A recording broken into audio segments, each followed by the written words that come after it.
I'm going to ask Jamila to welcome you all.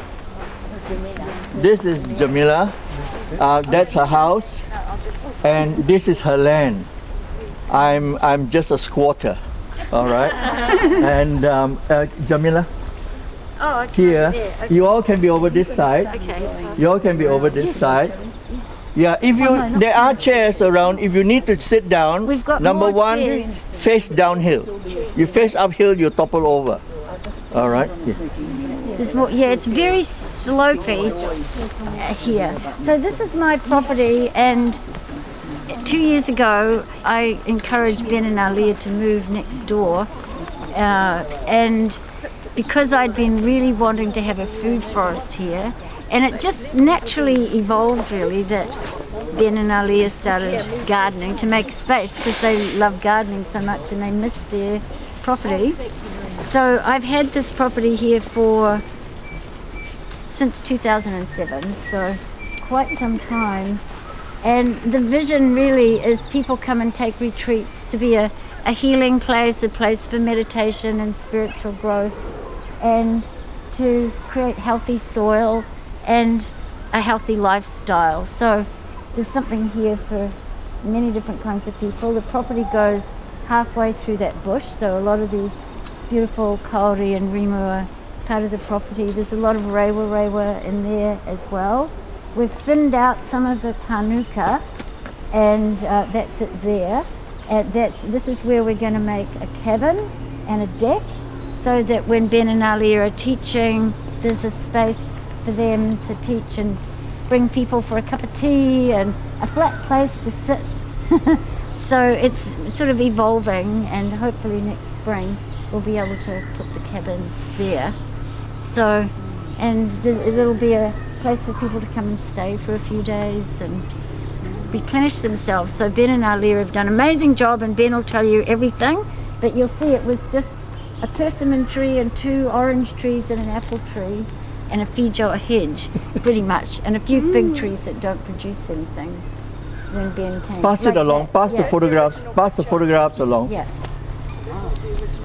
Yes. And Ben and I, at the very beginning, we went to Madapuri to study with Klaus the permaculture and thermodynamics. So Ben will tell you all about that too. Yeah. I don't do very much. I'm too busy generating money to try and get all this stuff done. And connecting with people seems to be more my gardening than it is physical gardening, even though I've got my own veggie garden up here. But I seem to be gardening and supporting souls rather than gardening and helping the soil. We've known Jamila for a very long time, and when we needed a place to stay, she said, well, there is a place there available. And we came over. I was very pleased actually, because she and Anne, Alia, where is she? They know each other so well that Anne visits Jamila 3 times a week or so, and sometimes in the weekend. And you know what crazies are like in the night driving home. I used to get worried. And now our flat is just there, and she walks down and she can just put a flying fox there and she'll be there. You know, so I'm pretty pleased with that. So we moved in about September of 2019. That's about 2.5 years now. And I brought some of my plants are in pots, and we put them where my car is.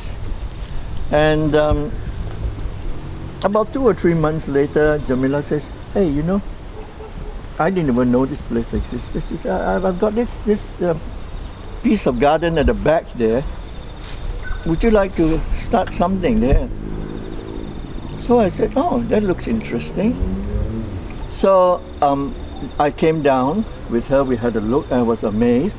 Please send those photographs around so that I thought you have a rough idea what I'm talking about. All right. So at that time, there was, if you see one of the photographs, there's nothing there except these 2 citrus trees, and you can see they're much lower up to here. And that persimmon tree, which is fruiting for the first time, Jamila is over the moon with that one. There's an old apple tree. In the photograph you can see it, but now it's been covered up. These two old plum trees, a row of 6 feijoas, and a few fig trees at the back there that has never given any figs. All right, got to threaten it with this.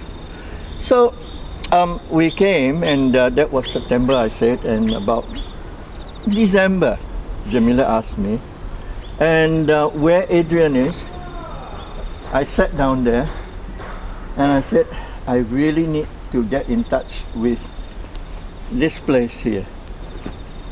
I called a few friends over from Tree Crops and maybe from Soil and Health to come and have a look. And they're garden design people, they're horticulturists, scientists. I took them around, we went for a walk. Each one of them, the garden design guy says, you must do this. There's a lot of water coming down, you need drainage. You have to have a herringbone and everything. The funniest one was this guy who was very interested in agriculture. And he came and told me, all right, where's your vegetable bed going to be? And I said, everywhere. He said, no, come on, tell me where. Where are you going to plant your vegetable? I said, everywhere. And I've never been called an idiot so many times in half an hour.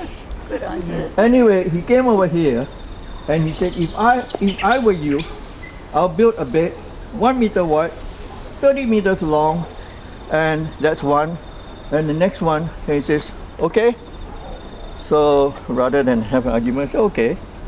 Now what are you going to plant in there? I said, everything. He wanted me to say, well, there's broccoli, there's cabbage, or whatever it is. So anyway, to show you that I always say the worst person in the garden is the gardener. You get a good gardener is the best thing, all right? But most of the time, it is us. We are the most stubborn, the most obstinate, the most illogical, and we want things the way we want things. Nature is not like that. I grew up in a tropical orchard. As kids, we ran around like this ones, and then we get some seeds, and we find there's a spot there, stick it in. That's how nature was. And what I want you to notice first of all is Jamila's bush there. If you have a look from there coming over here. It's almost like an extension. It's part of that. All right, and that is one thing. All these friends gave me advice and designs and everything. I ignored every one of them. Number one, nature never had rectangular beds. Nature has curves. Nature has all this. So you'll find this may be the only construction here. Nothing else is constructed. Beds are on the ground, and that's what it is. So what we had in a way was a nice bare patch that we need to.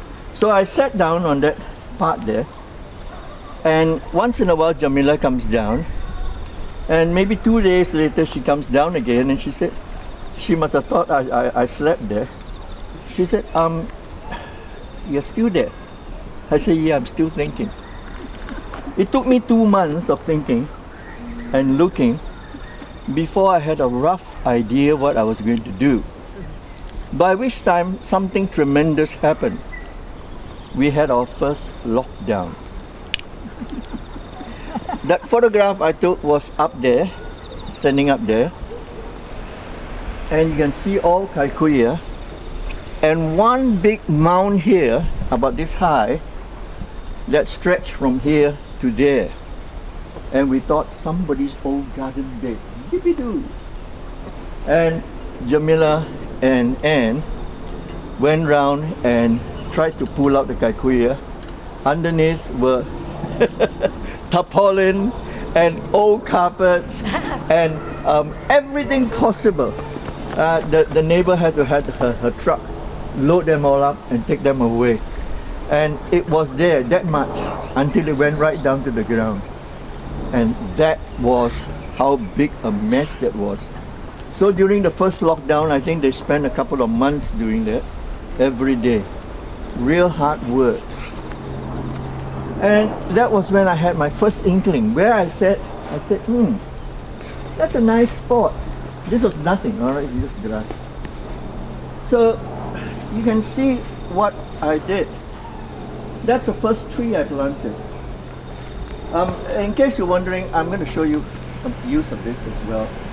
Those who went to Matapuri, all these people who do what they call synthropy, which is a kind of sustainable agriculture, they all carry this, usually here, all right?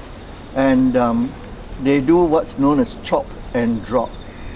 And basically we chop and drop. But of course, having two ladies here, whatever you chop, they tidy up, all right? By right, this should all be full of mess. But, well, you know, there it is. So I dug a hole here, and I had this tree, a grafted tree. Pears need double grafting, intergraft and another graft, and planted it in. You will notice that because of Auckland, how wet and clay, most of my trees are planted about this high, above the ground. Plant it low and it won't grow. Plant it high and it won't die. So there it was. Then of course on the second year I got excited. I grafted another one, another one, and another one, and another one. So hopefully there'll be a lot here. And I'm hoping that this will go up over there. So as you go past it, you get your head conked by pears. So there it is. One of the funny things we noticed when we went to learn at Matapuri, I actually didn't want to go, but Jamila even sponsored me, and I thought it's a good idea, because a partnership like this is like a marriage. You got to understand what's happening. She got to understand what I'm doing. I've got to understand what she's. We have to know what we know. And when I went there, I got on well with Klaus, because how he planted was the way I would have planted. So we got on very well. And if we just look at this small space, elderberry, cherry moya, self-sown feijoa, a very interesting plant from South Africa called a natto plum, or the natives call them num num tree, all right? Because the fruit is so num num, all right? And then we had a compost bin here, and what happens is I'll take the compost, take it somewhere else, the compost drops there, and plants the veggies. Which is the next thing you want to realize what I'm doing here. Some of you will say, where are the natives? I'm not into natives. I'm into food.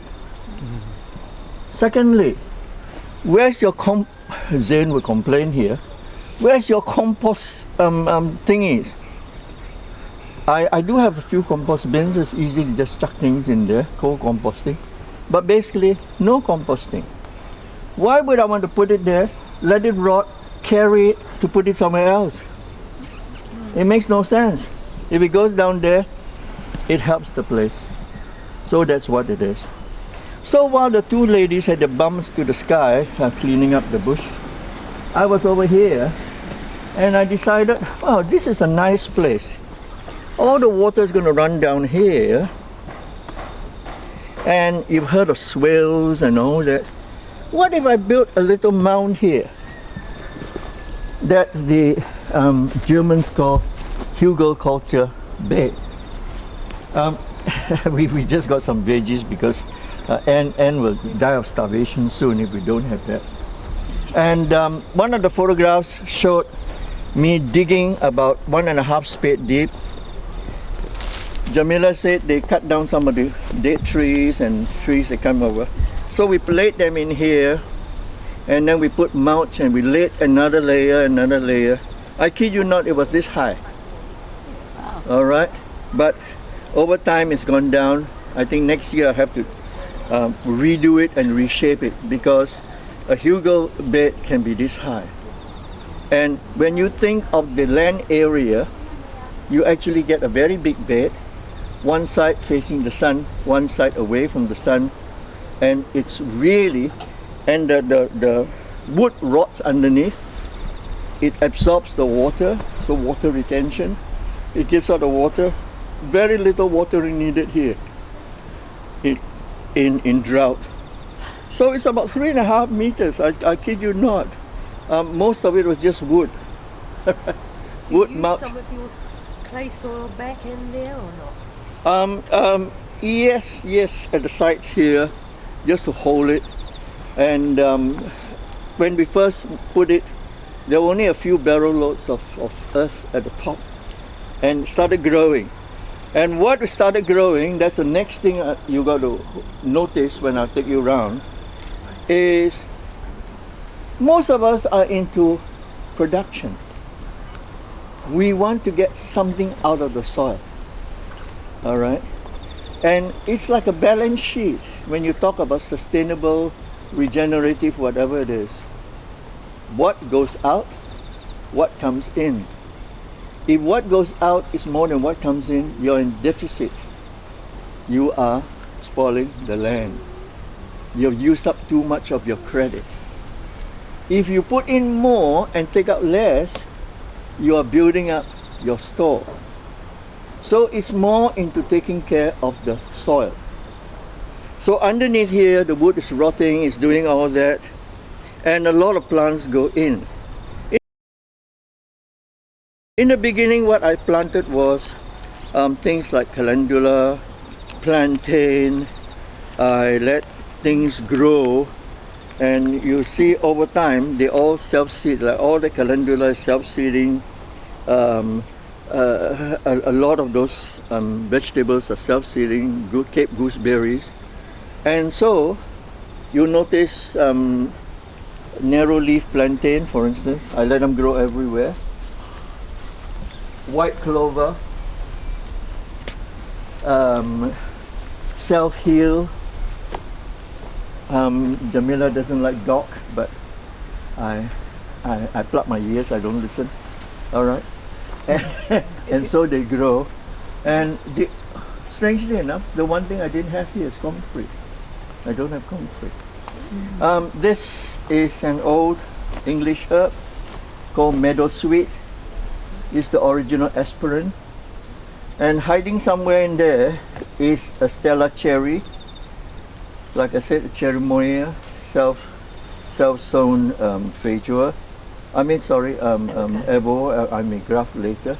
What's this one? So that is Titonia. I just stuck that in a few days ago, thinking, it'd be nice to have some shade here. Titonias are those, you see the one with the big yellow flower there? Yeah, they grow that tall in about 4 months, right? So they are great for chopping and dropping. They are sometimes called Mexican daisy. And all you got to do is stick it in, it will grow. It's a sterile version, so it won't invade anywhere. To grow it, you have to take cuttings. And I stick them everywhere. In fact, just about a month or so ago, I put one in there, and it's already come up to this height. There, the edge there. So there it is, and about a couple of months ago, and got some of this French marigolds, and they're good. So we put them around, and things grow in here. What you will notice is there's no group of vegetables.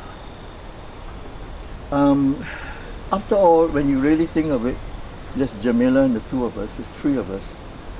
It's supposed to give us food for that time. And when we talk about fruit trees, these are the places where we have vegetables. And then in between, there'll be vegetables all over the place. All right? Is that cherimoya on its own roots? Yes. Yes. Yeah. Most cherimoyas will give you decent fruit anyway. How long do they take to actually fruit? When they're big enough. How many years? Nature has no timeline. All right, nature will grow. They will tell you when they're ready. Okay, so syntropic. it's a new word. Klaus went to learn with Ernst Gosch in Brazil, and Klaus is German, Ernst is Swiss, but they went to work amongst native communities that were displaced. They were in the bush, but because the government wanted to do things to the bush, they brought them all, gave them small plots of land, and said, well, there you are, plant, live, be happy. And of course, they only knew a few things: chop, clear everything, grow. As time went by, the land got worse and worse, they were poorer and poorer. And so they tried to give them an initiative on how to regenerate the soil. So to do that, Klaus was with Ernst for a long time. They started thinking, how can we teach these people? What did they used to do? They used to go into the bush, amongst the native trees, and wherever there's space, they planted. So they planted things that they want in places that already have an environment, ecology that helps the soil. And they all use machetes, so chop, get through. That's it. So that was it. It's a very funny concept. The concept works on succession. And to be a gardener is very good, actually, in a way. It makes us very philosophical. We live, we die, other people live, all right? So succession tells us that first things that grow are weeds. Weeds are the best thing for your ground when you're new. Z, where are you? All right, that's new. When you clear your land, weeds are going to grow up. When you get a wound, a scab is going to grow up. All right, you keep scratching the scab, you never get healed. So weeds are the first thing that grow. Once the weeds come out and they die and you have some humus, the second generation, maybe little shrubs come up and they keep coming up. Then finally the trees grow up. And if you go into a native bush, not all the secondary bush, the ground is basically empty.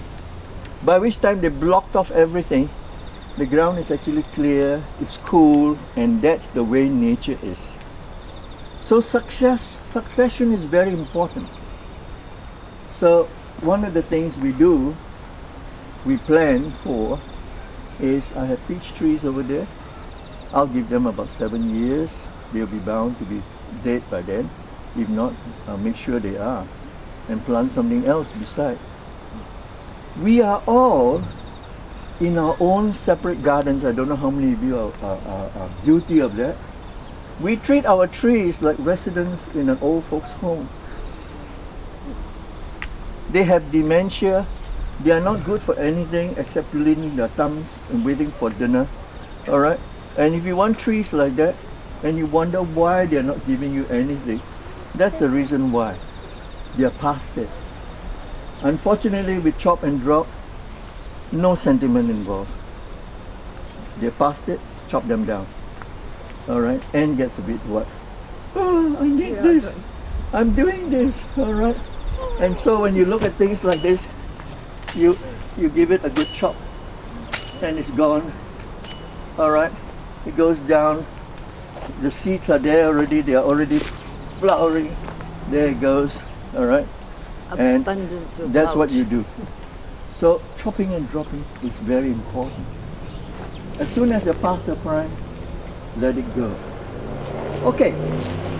So that's that. This is called a keyhole garden.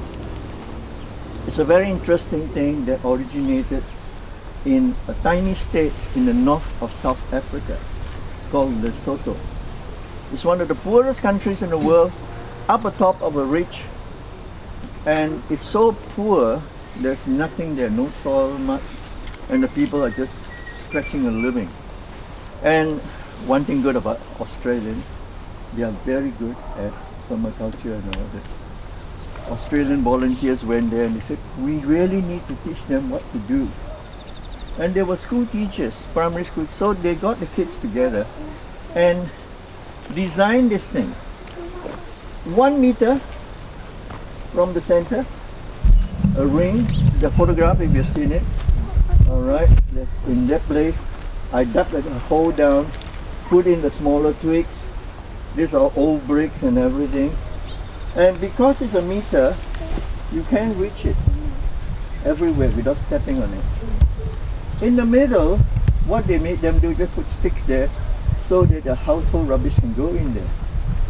In my case, I use a worm tunnel. It's got an empty bottom, and so I chuck things in there. The worms take care of them, and the leachate goes out and feeds the plant. It's called a keyhole garden because you need it in there so it looks like a keyhole. And you'd be surprised, even taking the consideration that that slot there is about 3.5 square meters. It's a very efficient use of space. I actually wanted 3. 1, 2, and 3. But Jamila wants to build the deck first, so things need to come through. So with these trees, cover them with cardboard, put mulch on it, and then start planting. I put here Vietnamese mint. I always advise people put Vietnamese mint. The smell is so strong, the poor borers can't smell the citrus, and you do that, you're not going to get borers. And whatever I could get, all right, nasturtiums, plantain, and we planted them. This one is even more interesting, okay? And it'd be a nice exercise for you to stand here afterwards and count to see what you have in here. There's heaps. I think I must have about 20 to 40 types of herbs and so-called weeds. I have about 65 varieties of apples here, about 14 types of plums, and peaches not so much. But eventually, because it's only less than half an acre, and so what happens is I don't want all the same apple. When I get them by the bushel load and start to give everybody, and then the rest of you get nothing. This tree has been featured in the Tree Croppers magazine. At that time it had 10 graphs. You can see all the graphs. Not all of them do well. Look at this first one, a splendor. Well, it's not splendid, but there it is. It's 11 now. There are a few more branches coming out, so next year is going to be more. And this one has already fruited. This one's fruited. This one, Golden Delicious, will fruit next year. So what happens is I may get, say, well, 5 apples. By the time it'll be bigger. And next week some more. And a different variety. I think for a small garden, that's what we need to do. Not all at once. And if you plan it well, you get apples from somewhere middle of February, all right, all the way to July. And that's what you need to do. That's why a lot of these old trees, they should have been sold at the tree crop sale, but because of lockdowns, and some of them have gone to ground. So I'm waiting for them to go dormant or pull them out and redo them, tidy them up a bit, and maybe do more grafts on them. The whole idea is to have a variety. The one thing I don't concentrate on is cooking apples, because I don't like cooking apples. And no Granny Smith. I hate Granny Smith. I grew up with Granny Smiths in Malaya. That's the only apple we can get. Unripe, tart, hard, useless. And so until today I won't look at them. Alright, if you can, or if you don't want to, just stay there. Some of you can come over here and we'll start by looking at some of the things around here. This is the last part that I planted because it's quite sloping and there's the bush there, and I was thinking, what am I going to do? So we started planting in the middle. I'll take you around afterwards. what shall I have? This isn't the first part I grew bananas. I never planned to grow bananas. I came from the tropics where bananas grow easily. Coming to a place like this, subtropical, temperate, would bananas grow? Strangely enough, they did. And so I started planting bananas. I've got about 6 varieties of bananas now. And there it is. But what I did was, it's a slope. So, tea plants. I've got 3 tea bushes there. That one, those 2 are totally covered with oregano. That's the next thing you notice with Syntropic. We say, oh, we have to pull this out, the weeds. The weeds work together with the plants. They work together. It's a case of living in a multiracial kind of community, and that's what happens here. So I have 3 tea bushes there. Then I decided to put a horseradish in there, ginger root, anise hyssop, inga bean, Chinese perilla, shiso. What's that? And What do you do with that? they are supposed to be very healthy. If you like to chew on it, it's foul. It's foul. Is it All right? hot as? No. It has got its own taste. The Japanese and Koreans love them. They make sushi of them here. But this one isn't. There's a green one down there, It's really nice. and others. All right. Oh, it's so And you can see they're seeding. So hopefully they'll go around, spread and multiply. So inga bean, I said, and that is an old bit of sugar cane. We stick it in. It's only recently we found out the sugar cane is a nitrogen fixer. Oh. But anyway, for Syntropic, we grow them just to chop them down. A banana, my friend has 3 clumps, and he used to chop them off and chuck them at the side. So I said, hey, why don't you give me some? cumin. And so he did. And underneath here, you can see another one growing up, Like cumin. too. another one growing up, another one over there. And picking amongst there in the middle there is an indigo furra. It's related to the indigo plant where you used to dye clothes. It's a nitrogenous, leguminous plant, and it's got beautiful flowers. It doesn't grow very tall. So that's what you try to put in, of course, tomatoes. And then we create small little paths. An apple tree, an European prune plum grown on a peach rootstock. The peach rootstock has started coming up, trying to take over again. So come spring, I'll put 2 more varieties of prune plums in there, Italian or something. So the whole idea to have a variety, small quantities of fruit. That's what we have. And that persimmon tree is so nice that I went to tree croppers. Some people have a table sales. So I got 2 more little plants down there.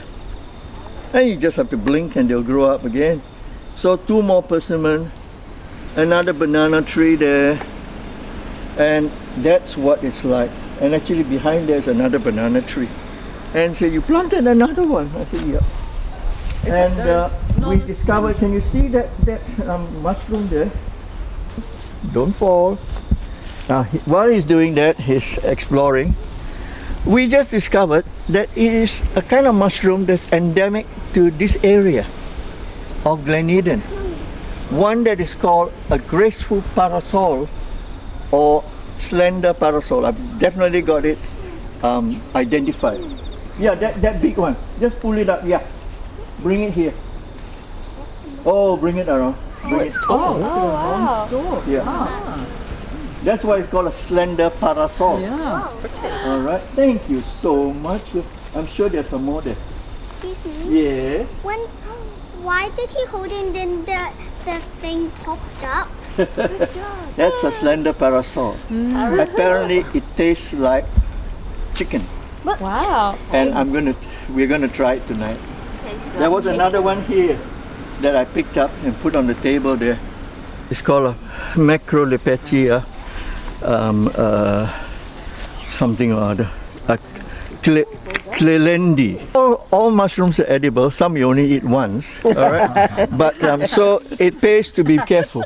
If you're not sure, take a little bit, chew it. All right, then spit it out. You're still alive. And if your lips don't swell up and everything, it's okay. You can take a bigger bite. We got mustard growing, and then a lot of these things have self-seeded. All right. So there you are. Wow! A daikon radish. And these are self-seeded. In here there'll be Maori potatoes and everything. And eventually these are the things that are going to dig the soil for me. All right. And as you can see, it's rotted down. But Anne complains that I messed it up. Okay. The soil, look at the soil now.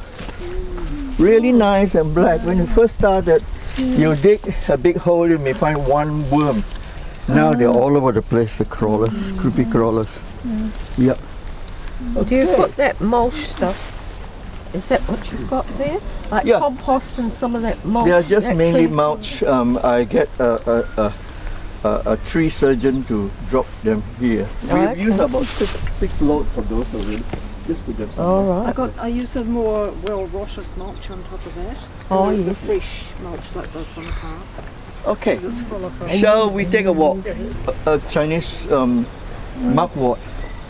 From this family, there is an annual called a sweet annie, an old English herb, and they all have a chemical in them because they are Artemisia family. So that chemical is called artemisinin. All right. And about 15 years ago, they discovered that it's really good because the Chinese use it for arthritis and for deworming. And the whole pastoral industry needed deworming medicine for the cows and horses and goats. So they got that. They managed to purify it and patent it, and it's called ivermectin.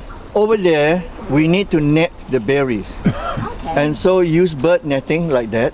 We've brought it over for that. And when you put this, I'm a cheapo, all right? Okay. So you can get 20 of those poles from Mitre 10 for I don't know, $15-20, and it will last you 1 or 2 seasons. Okay. But you can't put a net over a bamboo stick. So you put something round and you can pull it, it will stay up. All right? So that's what you do.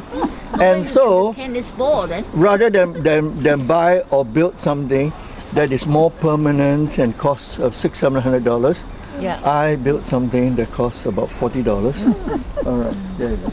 Can you see that? Can you see that indigo furrow? It covers up. That's again. That is a sapote, geranium, Indian guava Z, the big guava Z. Yeah. And then nasturtiums again, and kumara, and parsley. Yeah. Do you use the kumara leaves in the kitchen? I haven't yet because this just this year's season. You can. Yes, you can. Of Like course. spinach? Yeah, the Asians eat them. I eat them. I eat them. But be careful. You know the effect you get when you eat Jerusalem artichoke? Yes. Oh, Same effect. Same thing. Same effect. This is known as mother of herbs, sometimes called Mexican mint. I haven't planted this one. Pineapple sage. Inside there, another curry leaf that I haven't planted.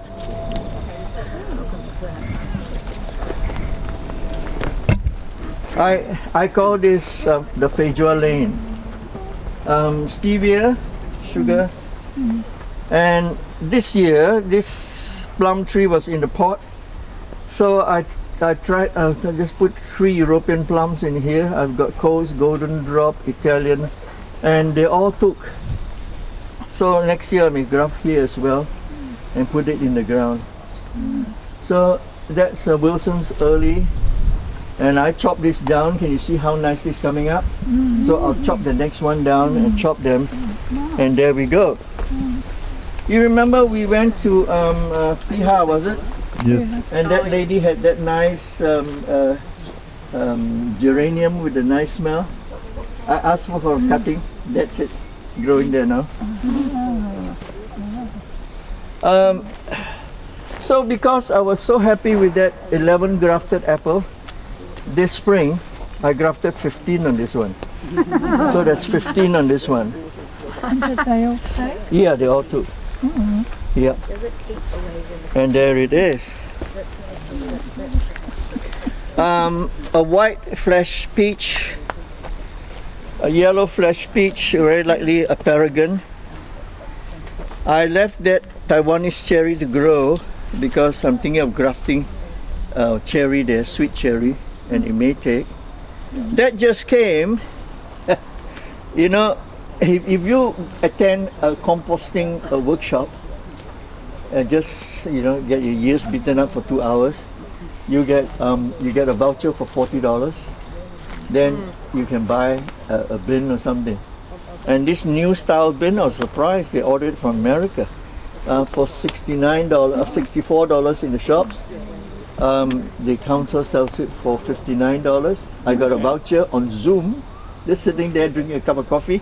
I got that, so I paid $19 for that thing. I just fitted it up like yesterday, and I asked Anne, where shall I put it? And she said, where I can plant vegetables later. So I'm going to do it there, and then later take it off, and she can plant her vegetables there. So that's the thing, right? A magenta sprint for the first time is starting to flower, and will seed, so will come up. So as you can see, all the things we grow there, that's a blackberry. Boysenberry. There are 2 blackberries, 2 boysenberries there. All right. What are you doing with this bucket, with this sort of? Well, I need to retain water because I don't have water retention. But then the mosquitoes love them as well. So I put them covered like this. They can't get out of water. How do you get this grow That's though? what I need to do. Just chuck it there. It grows. Hey, this thing? Yeah. It just grow. They are like just that. water weeds. Okay. And azolla, if you have chooks and all that, they love it. It's very nutritious. It is the one water weed that takes nitrogen from the air and puts it into the water. So when I water my plants, I'm using nitrogen. How often do you water your plants? When they need it. Okay. No schedules here. Right. Another plum, another pear, sorry. Pear. And somewhere at Glengarry Road there, we saw a tree at the roadside full of plums, full of pears that nobody picked. And it looked so healthy, nobody took care of it. We got a lot of it last year. This year there's none. Too many. I told too many friends. In spring I went and got a cutting and I stuck it in. Look how healthy it is. There's nothing like a local plant used to your area and one that is growing wild by itself. So I know that's a good pear here. So, but see this? That's a new branch coming up. Haha! Another pear. All right. That's another branch coming up. Another pear. And that's what we need to do. What is the rootstock? Pears like to grow tall. Sorry, it's not COVID. Probably TB. All right. So we normally use quince, rootstock. But pears are very shy things. All right. They are like shy girls that won't get married. You need a matchmaker to say, oh no, this guy is good. So you always have another type of pear that is more, well, they're basically swinging singles. They can match with there, they can match with anywhere. They'll swing. So you have to have a double graft. Okay. Okay, that's it. A chase tree, another indigo furra, a tart cherry plum. I use it just to distract the birds when they fruit and all that. This is quite an interesting tree. It's quite a dwarf rootstock, and it's quite an area where you need to walk. And today in the nurseries you get an apple called blush babe. Blush babe is a very new apple. In fact, it's still under PVR. The interesting about blush babe, you see how close the notes are? They don't grow like that, they grow like this. So this will never be any taller than here. Beautiful apple. It's going to be one of my favorites. This one already gave me 2 big fruit this year. So I was imagining to be just like this. You walk past and there it is. All right, so there is you are. Can anybody tell me what that plant is? That one. It's like a variety of hydrangea or something from that family. Oh, way out. No, hydrangea. Family? No, I don't know. You see that plant there? That's a kawa. Yes, it is. Right? Yes. Look at this plant. Is it carver then? It's related, all right? Yeah. It's called, that's a piper samentosum. In Asians will know that. If you're from up north, Z's wife, you call it lalot. All right. We call it kadok. We grow them for curry and all that. As you can see, cosmos self-seeding. Again, that's daikon radish. This has been pretty good. This peach gave me lots of peaches. And this was the tree that was here earlier. So this tree, I have no idea who planted it. It's been here for quite a while. Somebody tried to saw off that part, so that part died, so we did saw it off. And I'm still not sure whether that's a disease. But this is an old apple tree from Holland called Bel de Boskop. It's a good multi-purpose apple. You can cook with it. And the Germans and the Dutch love to cook their thing with this apple. But because it is a nice big tree, what am I going to do? I graft on them. Alright? So that's one of the things we can use. And I've got grafts. And see how many I can graft there. So an old tree is what we call a repository or a library. Alright? And what is that? Oh, you want a Tropicana? I think it's on that branch. You want a this? I think it's on that. That is the same as that blush babe. So I have quite a few here. So that when I need to, I just say, there I have something to grab. You need things like this, a repository. The problem with growing yakon is it is a bit hard to harvest because they are actually quite brittle. I don't think this is quite ready yet, but we'll have a look and see. So when you have it in the bag,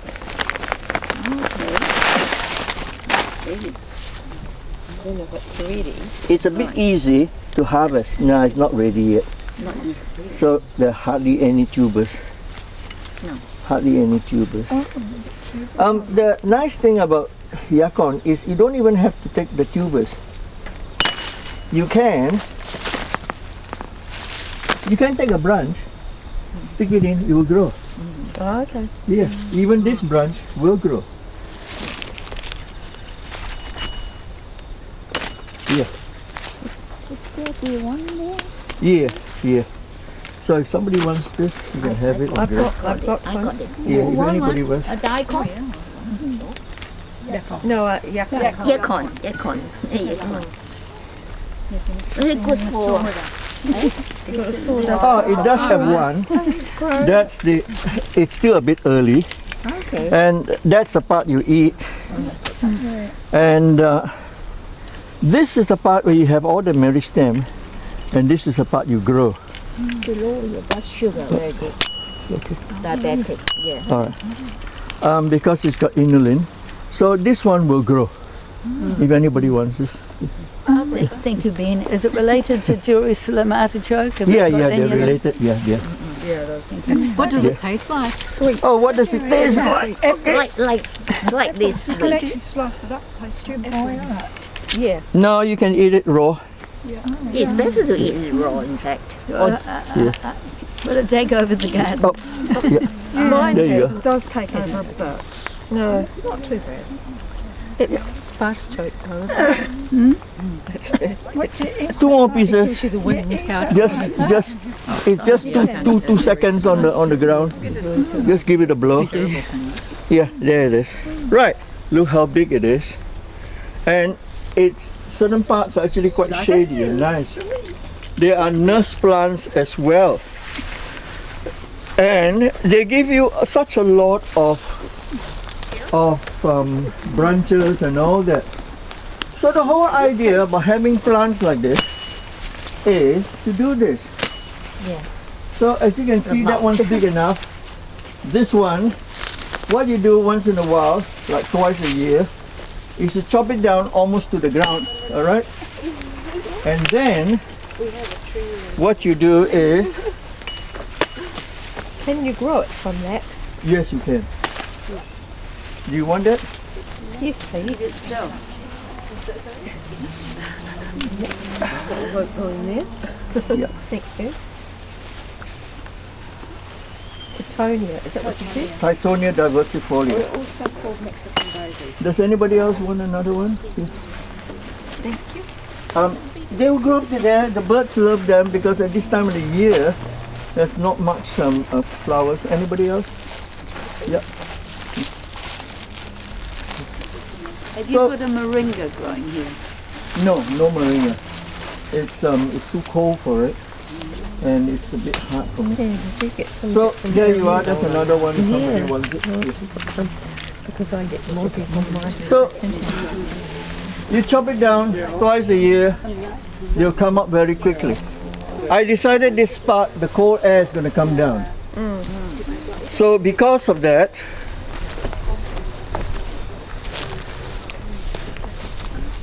I planted an apricot. Apricots are not supposed to fruit well in Auckland. It needs a frost, it needs cold. But this one has been trying to fruit for me every year. All right, the last 2 years is giving me one fruit, and the birds bit me to it. But it's coming out quite nicely. This is one called Fitzroy, supposed to do well in Auckland. There's another one over there called Hawira, supposed to do well. This plant, I haven't decided where to plant it yet, but there are a few around, is what the Chinese call wan mui, the Japanese call umi. Those of you who have umiboshi plums, that is the Japanese apricot that we call a Japanese plum. And I've got about, because Anne loves umiboshi and all that. So there it is. What's these here? What's these here? This one doesn't have leaves anymore. Yeah, all these ones. It's dying down. There are two plants here. One more where the white flower is. That's the latest thing people try to grow, an American pawpaw. It will take about 7 years to come up to this high and fruit.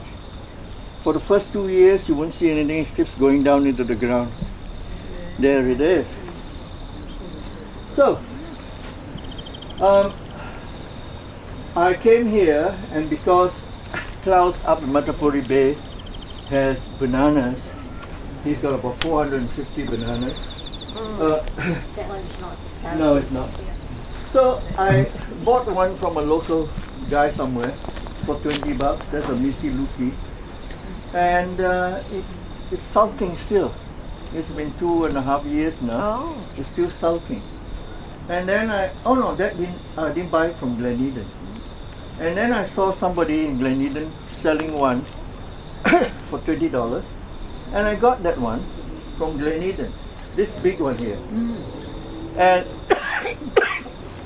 it tells you that a local plant grows better. See the difference? And then at the tree crop sale 2 years ago, I bought a Ducasse. It's a Malaysian banana called Pisang Awak. And I put it there. It didn't grow. It turned black. And finally, somewhere about 3 months ago, it toppled over. And I said, well, $20 gone down the drain. And then about almost the next day, one big leaf came up. And that is about 2 months old. It shot up that much. I got so excited at the last sale at the Friends of Botanical Garden about a month ago. They were selling this for $15. A friend got me another one. So that's another Ducasse. These are all basically lady's finger. That small one there is a new one from Honduras called Goldfinger. Yeah, that's a Goldfinger. And they are supposed to be smaller. And another friend gave me that one, which is coming up here. Bananas are interesting. You just chop them down. You see, it's peeping out again. It says, oh, I'm coming up again. So there you are. Originally came from Land's End, Big End. So very likely it is a kind of Samoan banana. So, a year ago, more than a year ago, we were at a tree crops conference, and all the tree croppers from the country came, and then all the talk went around, and finally this lady sat down with me and said, look, we need somebody who's interested enough to try an experiment with our latest crop. And they have been collecting these berries from all over the world. These berries are ridiculous. They grow in the tundra. They grow in Hokkaido. They grow under 2-3 feet of snow. Wow. They live in minus 40 degrees Celsius. All right? And they said, we want somebody to grow them in Auckland. All right. Anyway, there it is. Even now, they are just starting to die down. Some of them will come up. In mid-winter, they'll start to come up. In early winter, while it's still cold, they'll start fruiting. And this was one that the Japanese call haskapu, that we used to call hescaps. And it's not for sale anywhere. The government has put a clamp on it. There are 3 people in Auckland, one in South Auckland, 2, one in the Mission Bay area, and me here. And then there's one further up north in Daggerville. That's the furthest north. That's really hot. Are testing these ones out. There are 10 varieties, 3 of each. And my job, it's quite a big job actually, is to know when they flower, when they stop flowering, when the fruit comes out, when the fruit is ripe, taste them and everything. And I have got terrible taste. I got to ask Anne, what does it taste like? She said like a berry. What berry? You know? And to me, Blackberry. Yeah. What was that sort of very strong berry taste? And they're not dead, they're deciduous. They will come back up again in springtime. They look pretty ratty at the moment. Tangy? They weren't really sweet. I don't know why they're called honeyberries. hopefully next year there will be, but there it is. So, really strong blackberry or so boysenberry. don't go home and tell your friends. All right, I'm hoping it's hidden here, because I wouldn't want somebody to come with a truck and get them. So it is, people are hunting for this. Why and it's are they banned? not No, they're banned. not banned, they're just not in The the market yet. ministry with the tree croppers are they have already experimented for 15 years. They've got this.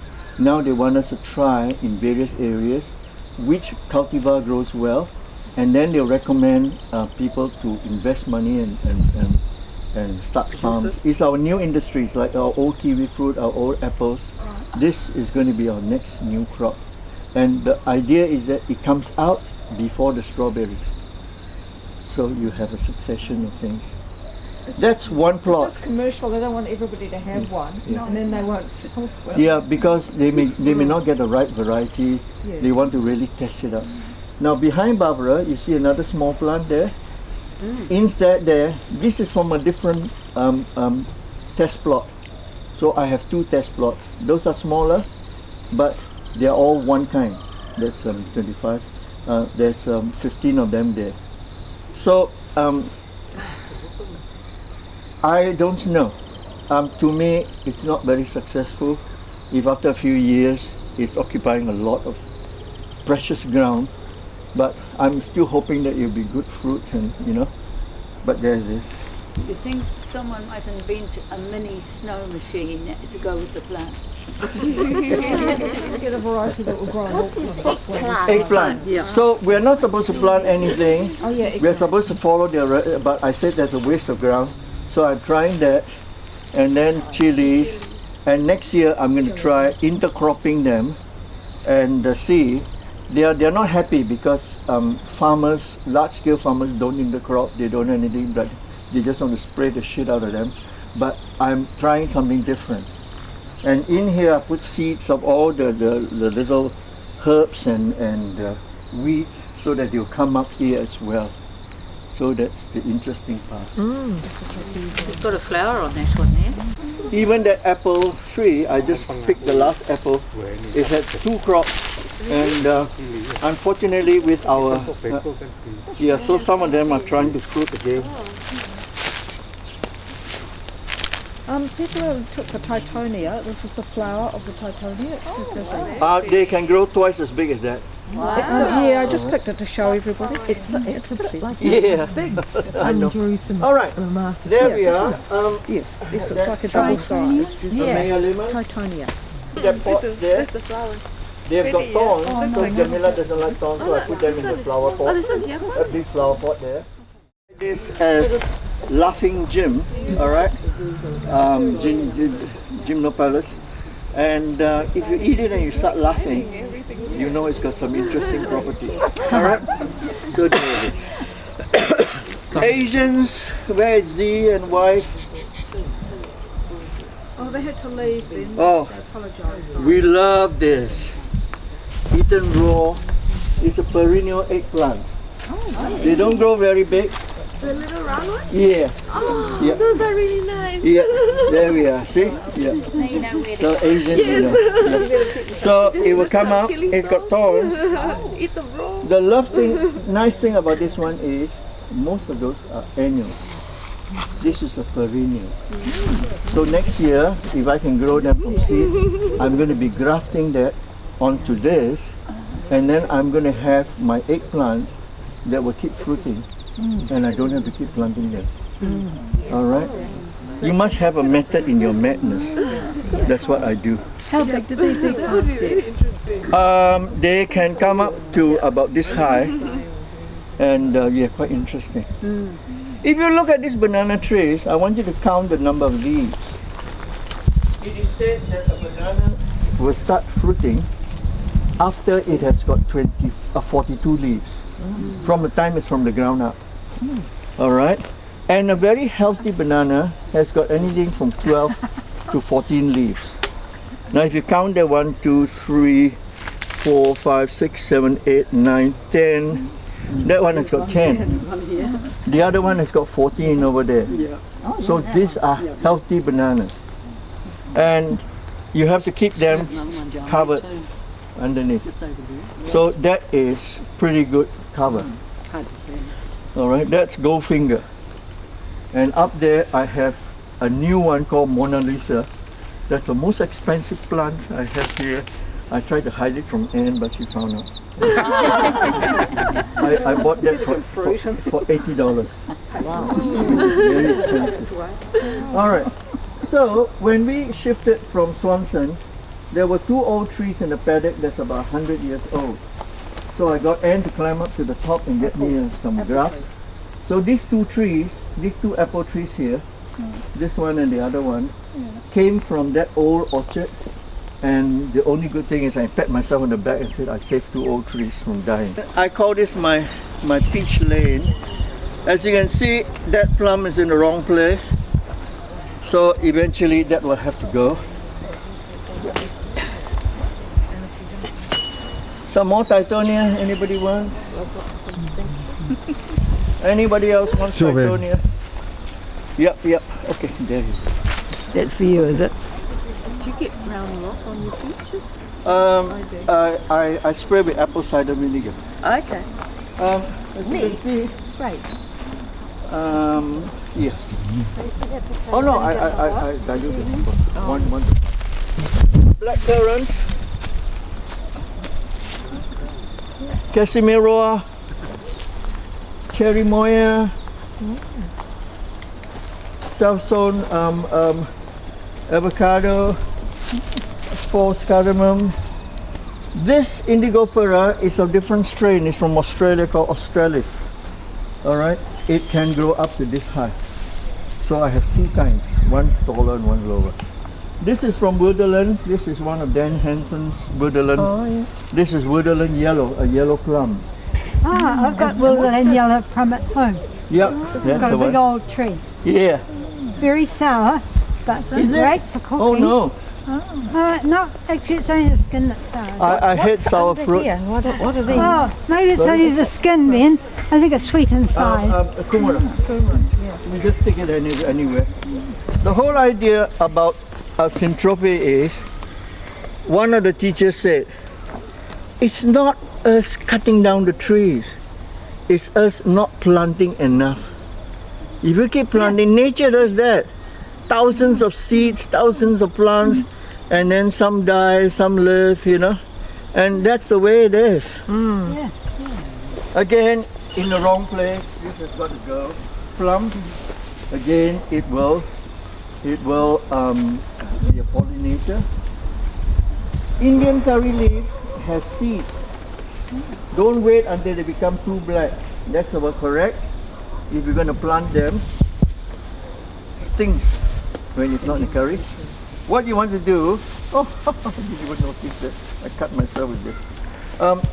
Is to peel off all this, and then there's a black seed, white seed inside. Take away the little skin of it. You totally don't want anything on it. Then you put it between wet tissue or wet paper towel. It will grow. It will grow, and that's the way you grow these things. Oh, you want to try that? Yeah, you can try to grow it. They got very good viability, and because they're fresh, they will grow well. And I scratch the skin. I'm actually Indian underneath. I eat a lot of curry, so I need these trees. Unfortunately, because of the long drought and then rain, what happened is they start splitting. So you can see they split. You will say lemongrass doesn't grow. I stuck that in. That place is covered with water last year. It grew, it thrived. So much so, I put another 2 here. And the whole idea is put them in the ground, chives. So if you have them in the ground, look at that tomatillo. It's ripened, I'm going to let it grow. That's the one they make salsa of. You know? Yeah. So hopefully the place will be full of tomatillo and this Cape gooseberry. They're related. So they'll start growing everywhere.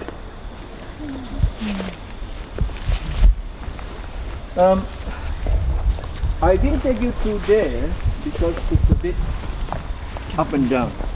But those of you who are more adventurous, you want to go, it just connects with the honeyberry at the end there. And you can go down there. But you see, natural paths occur after a while. You know, we as animals, we find our way through. And some of the plants, if you were to plant this, it looks like you're in the wrong place. But they do grow well. They're always covered. Stay there, stay there. And that is the major thing. What happens with a lot of trees, this is grafted onto trifoliata because I just cut through the trifoliata. Trifoliata has got one bad habit. It is used in our industry today because it can stand cold. The reason why it can stand cold is it goes dormant. So around now, trifoliata starts dying down. Here's this poor tree trying to grow, and its stomach has decided to go to sleep. So what happens? It's having malnutrition.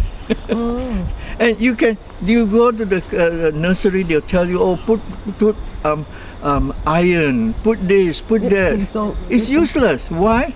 Because the roots are sleeping. What's the point of feeding a guy who's sleeping? So what happened is all the leaves turn yellow. Because of all this cover, actually they haven't gone to sleep yet.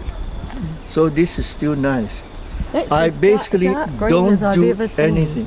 Yeah. And nasturtium will do lots of work. The whole idea is if you keep your ground covered, if there are lots of things growing, there's lots of soil flora and fauna that's feeding your plants. And that is the most important thing. Do you keep them down as a height, or is this just they not got I bigger gave yet? it a hard prune, this one. Yep. And I wanted to lop off that one, but Jamila didn't like that, so I left it alone. So it may have its 2 tiers. But this one was here, and I cleared the whole open. It looked like a monk's head, you know, with the hair growing at the side and the center bald. And that's what it is. And this year, I don't like to disturb it too much. I may not prune this one this year, and next year it's going to be big and it's going to be drooping all over. So that's good. That's the way to do it. So what's it? What did you do to the persimmon to have it fruit this year? Oh, well, it may be old enough to start Right. fruiting, but what happened is, you see, a lot of us, we are too scared. Those persimmon branches can grow twice as long. Right. And when you have fruit that heavy, they start breaking. Yeah. So what I do is, when I walk past, all right, those branches have all been cut to half the thing. And then it had more fruit than that. I had to take them off and throw them away, far away, so she can't see them. All right, because you have to thin your fruit. If not, they will break. It's very important. And will the broken branch root and start another one or not? I Or do wouldn't you even have to have try. it all grafted? See, that's my persimmon, full of Yeah. colour. It's like Yeah. it's finished its fruit. Here. Yeah. We are a bit late because we are south-facing. Yes. People on that side will get just early. This place is south-facing. So It's quite good while we're having extra hot summers maybe for you that you are. yeah. But when this was high, the one sun you put in this way, the one that you want shade goes on that side. So that's how you grow them. So I didn't plan to like Zane says, I'm an accidental gardener. Everything is by accident. I only wanted about 1 banana tree, but now I ended up with 14 and about 6 varieties. Well, if you can have healthy things by accident, I don't think anyone would moan about that. This the trees that Jamila cut down, and she got somebody who was an ex-timber guy, and he did all this. Half an hour before you guys Yeah. arrive. And what happens is, I'm going to make a German sort of a stack called Holzhaufen. I don't know who's German who can. It means a mound of wood, and it will look like an igloo, a Holzhaufen. You don't need it to be undercover. Water will shade off. There will be circulation underneath. It will dry the wood. So I'm going to build, because she's going to build a deck here soon coming from there. I'm going to take it and make a Holzhaufen, and there's another one over there. The first time I saw Holzhaufen was in Rainbow Valley by Joe Polisher. Joe Polisher had that. Yeah. All right, questions. With the persimmons, when do you know when to pick one? I suppose you use your nose and you use your tactile senses. Our friends pick them before they're when not orange at all, sort of a very light yellow. No. And I thought, I don't think it's a good idea. No. And Again, switch variety. Oh, I got those organza bags from what is it? What's something smart in Westgate. That's the cheapest you can get. You can get 10 of that size for $3, I think. Next to that, you got to buy them on AliExpress. But they seem to work well because if you look around, today there are too many of you. There's about 3 karuru around and lots of thrush, and sometimes they sit there waiting. Yeah. here's what my friend found. She's found the birds wanted them, so she also had to bag them. Yeah. Yep. What is what? Cape gooseberry. Oh, yes. Cape gooseberry, they sell them at supermarket, call them golden berries. And they sell them the same price as strawberries. It's unbelievable, ridiculous. Look at them, they're all over here. Cape gooseberry. Yeah. If you can find an all right one with seed, you may be able to grow them. They grow pretty easily. Then is that persimmon the non-astringent one? Is that the part you eat before they get bladed? Yes. You have a look and see. Who is the one who, you may want to try and grow this. Yeah, there, this one is ripe. And all you got to do is just squeeze them in the ground and they'll grow. I can't grow.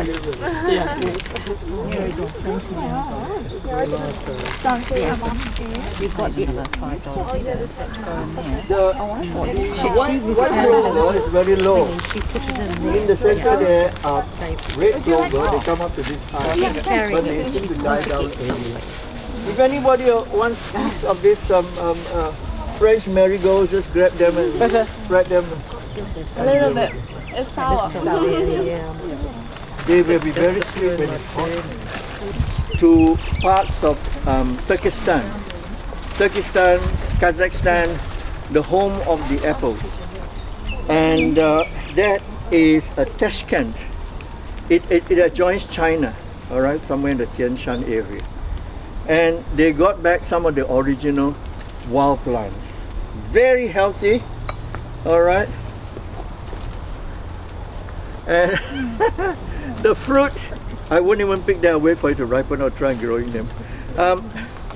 That small, from the skin is the seed.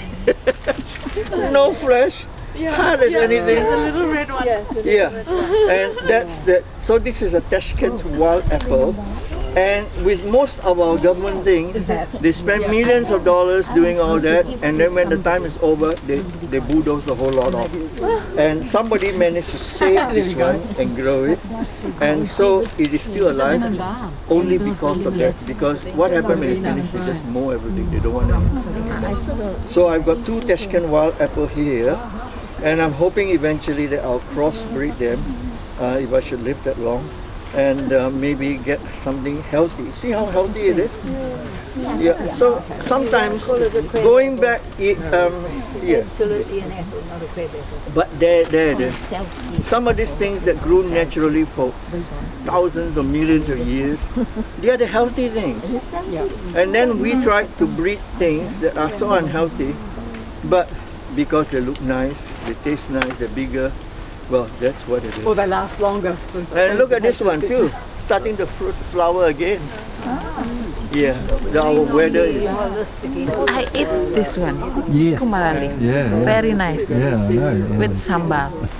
This is a Sichuan pepper. If you just pick a leaf and chew it and see, it's got that peppery, thingy. Yeah, that's Sichuan pepper. Sichuan pepper, yeah, all this. I have a few down there. I love Sichuan pepper. How tall does it grow into? It can grow up to 3-4 meters high. Yeah. It can be high. Yep. Yeah. It is actually, it's actually a citrus. It's not a pepper, it's a citrus. That's strong. Yeah. So you use the leaf? No, you use the covering of the seed. The covering of the seed. He was an American friend that taught me. He had a Japanese wife and he taught me about 5 years ago, and ever since I tasted it, I was like, oh my God, I need to have this plant. I hope you all learn something. That if nothing else, that there is method in my madness, because all of us are mad in our own ways. It's only perhaps I can give you a reason why I'm mad this way. All right. The whole idea is what you want out of your garden. There's those who want a flower garden, pretty. There are those who come from England where every tree has got to be equidistant from the next tree. All right, and you spend your whole life giving them haircuts and watering them. In this case here, no, that's not my idea. It's not even trying to preserve the New Zealand bush. It's trying to get food out of it. It's trying to get food without too much input, without too much. I do have some fertilizer. I think in the 2.5 years, I may have used 20 kilos total of organic fertilizer. But that's about it. My biggest thing is apple cider vinegar that I spray, and meth that I use to clean my tools, and also if there's any woolly aphid, I spray that, and that's all. What do you spray for woolly aphid? Sorry? What do you spray for woolly aphid?